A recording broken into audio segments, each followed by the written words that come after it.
DLN Appas University YouTube சேனலின் wow தமிழா மேடை. இப்போ நம்ம அடுத்த சீஃப் கெஸ்ட் பார்க்க போறோம். அவங்க ஒரு சினிமா டைரக்டர் அண்ட் ப்ரொடியூசர். சொல்லுங்க மேடம், நீங்க ஒரு படைப்பாளி, நிறைய சினிமாவை படைச்சிருக்கீங்க. உங்க அனுபவத்தை சொல்லுங்க. ஒரு படைப்பாளியா மதர்ஸ் டேக்கு உங்களோட மெசேஜ் என்ன? இதுவரை நான் 10 படத்தை டைரக்ட் பண்ணி ப்ரொடியூஸ் பண்ணியிருக்கேன். அந்த 10 படத்தையும் அது என் குழந்தை மாதிரியே நான் அதனால் அந்த 10 குழந்தைங்களுக்கு நான் அம்மா மாதிரி. என்னுடைய குழந்தைங்க தான் அது 10 சினிமாவும். ஸ்டாப். என்னது, நீங்க 10 பிள்ளைய பத்தீங்களா? நாங்கெல்லாம் எவ்வளோ கஷ்டப்பட்டு பிள்ளைங்க பின்னாடி அலைஞ்சு எவ்வளோ மாரடிச்சிருக்கோம். ஒவ்வொரு குழந்தைய பின்னாடியும் ஓடி ஓடி போய் நாங்க அவங்களுக்கு ஊட்டி வளர்க்குறோம். ஒவ்வொரு குழந்தையும் நாங்க வளர்க்க எவ்வளவு பாடுபடுறோம். நீங்க என்னவோ சினிமா படம் எடுத்துட்டு அது உங்க பிள்ளைங்கன்றீங்க. 10 பிள்ளை பத்தீங்களா?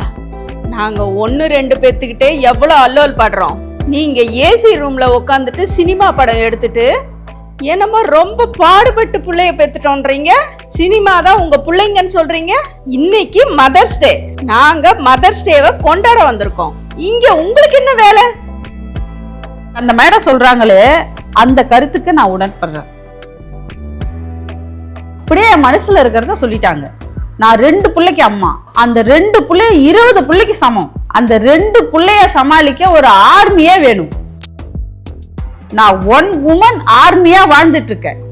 நான் ஒரு ஆளா இந்த 2 பிள்ளைய எத்தனை வருஷமா சமாளிச்சுட்டு வரேன் தெரியுமா? நீங்க என்னமோ 10 படம் எடுத்துட்டுங்கிறங்க. 10 படம் எடுத்தா 10 பிள்ளைக்கு அம்மா ஆன சமமா நீங்க? இப்போ கொஞ்ச நேரத்துக்கு முன்னாடி 2 சீஃப் கெஸ்ட் வந்தாங்களே, அவங்க 2 பேருமே ஆண்கள். அவங்க 2 பேரும் பயாலஜி படி குழந்தைங்களே பெத்துக்க முடியாதே. அவங்க 2 பேத்துக்கும் நீங்க ஏன் மறுப்பே தெரிவிக்கல? அவங்க எல்லாம் ஆம்பளைங்கப்பா. ஆம்பளைங்க எப்படிமா பிள்ளைய பெத்துக்குவாங்க? ஆம்பளைங்க பயாலஜி படி பிள்ளையே பெத்துக்க முடியாது. அதையும் இதையும் எப்படிமா நீ கம்பேர் பண்ற? உன்னையெல்லாம் எப்படிமா ஆங்கரா வச்சாங்க? அவங்களும் மதர்ஸ் டே அன்னைக்கு சீஃப் கெஸ்டா தானே வந்தாங்க. அவங்க பிள்ளை பெத்துக்க முடியாதவங்க, அவங்கள மட்டும் ஒண்ணுமே சொல்லல, இவங்கள மட்டும் ஏன் தாக்குறீங்க? இருமா, நீ சின்ன பொண்ணு, உனக்கு எதுவுமே தெரியாது. இவங்க 2 பேருக்கும் நான் அதை புரிய வைக்கிறேன். உனக்கு அனுபவம் போதாதுமா, நீ போமா, எனக்கு அனுபவம் இருக்கு, நான் பேசுறேன். நம்ம மதர் தெரசா, அன்னை தெரசான்னு சொல்றோம் இல்ல, அவங்க பயாலஜி படி குழந்தைங்க பெத்துக்கலையே, ஆனாலும் அவங்கள மதர் அன்னைன்னு சொல்றோம் இல்ல. அவங்க எத்தனை லட்சம் மக்களுக்கு ஒரு அன்னையா தாயா இருந்ததில்ல. அவங்க தானே நிறைய பேருக்கு அம்மா. தொழுநோய் வந்த போது எத்தனை பேரை குடும்பத்தாரே அவங்கள தொடல, கிட்ட போய் ஒரு அன்பா வார்த்தை கூட பேசல. தொழுநோய் இருக்குன்னு வீட்டை விட்டு விரட்டிட்டாங்க. அவங்க எல்லாரையும் தன் கூட கூட்டிட்டு போனது அன்னை தெரசா தானே. அவங்க எல்லாரையும் தன் கூடயே வச்சு வைத்தியம் பார்த்தாங்கல்ல. அதுதானே ஒரு அம்மா செய்ய வேண்டியது. எல்லா நோயாளியும் மதர் தெரசா தன் வயிற்றுலயா பெத்தாங்க. அவங்க தன் கருணையால தானே அம்மா ஆனாங்க. அப்ப ஏன் என்ன மட்டும் நீங்க பேசுறீங்க? கருணையால மதர் தெரசா அம்மா ஆனாங்க. நான் ஒரு படைப்பாளையா அம்மா ஆனேன். வெறும் புள்ளைய பெத்தா அம்மாவை ஆயிட முடியாது. புது மதர்ன்னு சொல்லிட்டு இருக்கீங்க, அம்மாவுக்கு புது விளக்கம் சொல்லிட்டு இருக்கீங்க.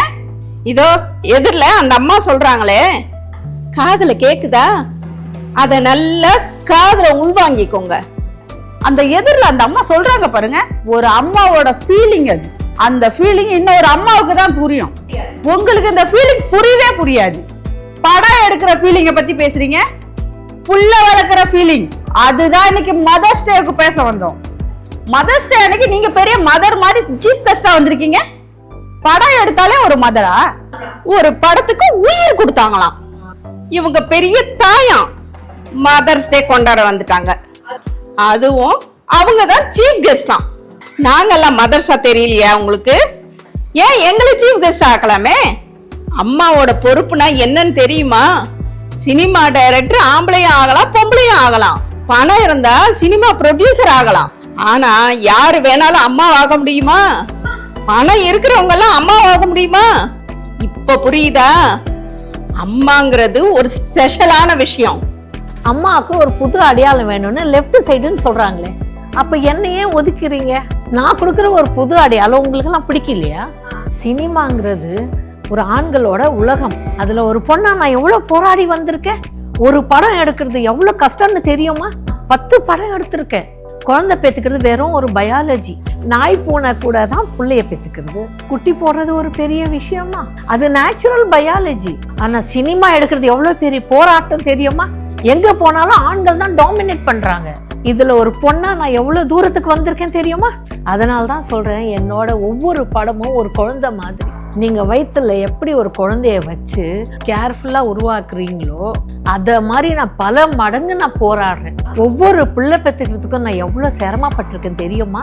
ஒவ்வொரு படமும் சின்ன சின்ன ப்ராப்ளம் கொடுத்து எவ்வளவு நான் போராடி இருக்கேன் தெரியுமா? அது எவ்வளவு பெரிய டார்ச்சர் தெரியுமா? உங்களுக்கு கிடைச்ச ஒரு லேபர் பெயிண்ட் மாதிரியே எனக்கும் ஒவ்வொரு படமும் அவஸ்தை. எனக்கும் சினி ஃபீல்டுக்குள்ள வரணும் தான் ஆசை. ஆனா இப்போ நீங்க சொன்னது பார்த்தா எனக்கு பயமா இருக்கு. இவ்வளோ மேல் டாமினேஷன் இருக்கா? நீ சின்ன பொண்ணுமா, உனக்கு ஐடியாவே இல்லை. வெறும் டாமினேஷன் மட்டும் இல்லை, இது அவங்களோட உலகம். என் உலகம் இல்லைன்றாங்க. என்ன வெளியாள் மாதிரி தான் பார்க்குறாங்க. எனக்கு நான் என் வீட்டில் இருக்கிற மாதிரியே ஃபீல் பண்ண விடுறதில்லை. நெக்ஸ்ட் ஜெனரேஷன் இனிமே நாங்களா வந்து தான் இந்த உலகம் எங்க உலகமா ஆக்குறோம். Very welcome. எனக்கு நீங்க தான் மோட்டிவேஷன். நல்ல காமெடி பண்றீங்க. இது ஒரு காமெடி ஷோன்னு எனக்கு தெரியாது. ஏதோ சீரியஸான ஷோன்னு நினைச்சு வந்தேன். இது அம்மாவுக்கு புது அடையாளமா? இது சினிமா டைரக்டர் ப்ரொடியூசர்னா ஒரு அம்மாவா? ஒரு பாப்பாவுக்கு அம்மாவா நீங்க? பாப்பாவை வளர்க்கறது எவ்வளவு கஷ்டம் தெரியுமா? அது பின்னாடியே ஓடுறது எவ்வளவு கஷ்டம் தெரியுமா? அது பின்னாடியே ஓடி ஓடி நான் ஊட்டி விட்டுருக்கேன். எவ்வளவு ஓட்டம் ஓடினேன். இந்த அளவுக்கு ஒலிம்பிக்ல கூட ஓடல. ஒலிம்பிக்ல ஓட விட்டுருந்தா எவ்வளவு பதக்கம் வாங்கியிருப்பேன். அதை விட்டுட்டு பிள்ளைங்க பின்னாடி ஓடி இருக்கேன். எவ்வளவு தியாகம் பண்ணிருக்கேன். இந்த பாரம்பரிய அம்மாவோட அடையாளம் அத நீங்க திருடுவீங்களா? ஏதோ சினிமா படத்துக்கு அம்மாங்கிறீங்க. இது பெரிய காமெடியா இருக்கு.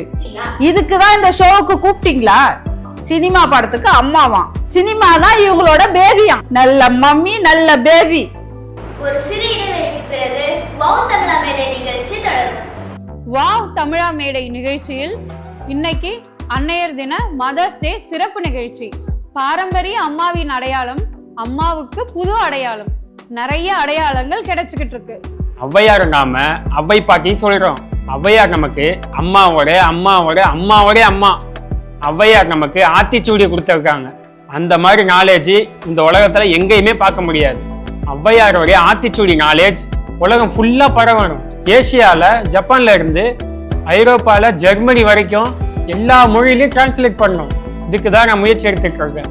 ஔவையாரோடைய ஆத்திச்சூடியை டிரான்ஸ்லேட் பண்ணி பல மொழிகள்ல உலகம் முழுக்க பரப்பணும். நில்லு. என்ன சொன்ன இப்ப நீ? என்ன மேடம்? என்னவா சொன்னிய? நாலஞ்சு என்ன நாலஞ்சு? ஔவையாரோடைய ஆத்திச்சூடி நாலேஜ். நாலஞ்சு இல்லைங்க, நான் சொன்னது நாலேஜ். நாலஞ்சுன்னு எத்தனை தப்பா சொல்றான் பாரு. எத்தனை டாக்குது? என்னது? அத சொன்னா ஆத்திச்சூடி எத்தனை டாக்குது? எனக்கு என்னக்கா தெரியும்? அவனுக்கு கேளுக்கா. எத்தனை டாக்குது? 100க்கு மேல இருக்குக்கா. 100க்கு மேல இருக்குதான். நீ நாலஞ்சுன்ற? அப்படி இல்ல மேடம், நாலேஜ். ஏதோ ஜப்பான் ஜெர்மனின்னா அங்க போய் வித்துட்டியாடா? நான் டிரான்ஸ்லேட் பண்றேன். டிரான்ஸ்லேட். என்னது ஸ்லேட்டா? ஔவையார் ஓலைச்சுவடியில் எழுதி வச்சா நீ ஸ்லேட்ல எழுதினியா? ஸ்லேட்ல எழுதினாப்பா. டிரான்ஸ்லேட்டுங்க, டிரான்ஸ்லேட். நீங்க தப்பா புரிஞ்சுக்கிறீங்க, கொஞ்சம் கரெக்டா புரிஞ்சுக்கோங்க. உன்னை நான் வர கரெக்டா புரிஞ்சுக்கணுமா? திருக்குறளை வேற சொன்ன. எத்தனை சொன்ன?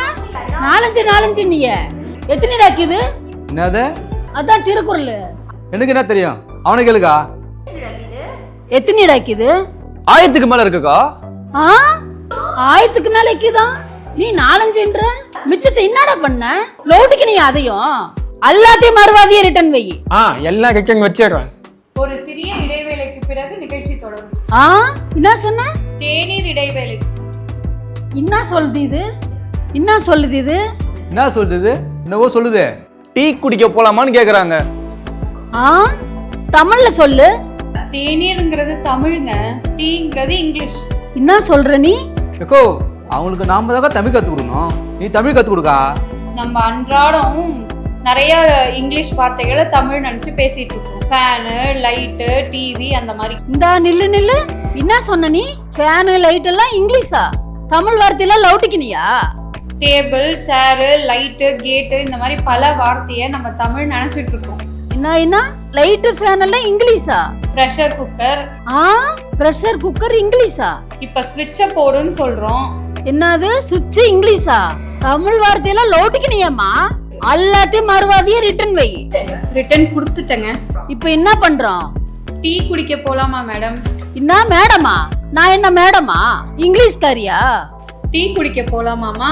என்ன அம்மாவா? நான் உனக்கு மம்மியா? நான் உனக்கு மம்மியா? நீ எனக்கு பேபியா? டீ குடிக்க போலாம்க்கா. என்னடா சொல்லுது இது? ஒன்னையும் புரியல. எக்கோ அப்படி தமிழ்ல சொல்லு. எக்கோ டீ குடிக்க போலாம் எக்கோ. கத்துக்கினியா? ஒரு சிறிய இடைவேளைக்கு பிறகு நிகழ்ச்சி தொடரும்.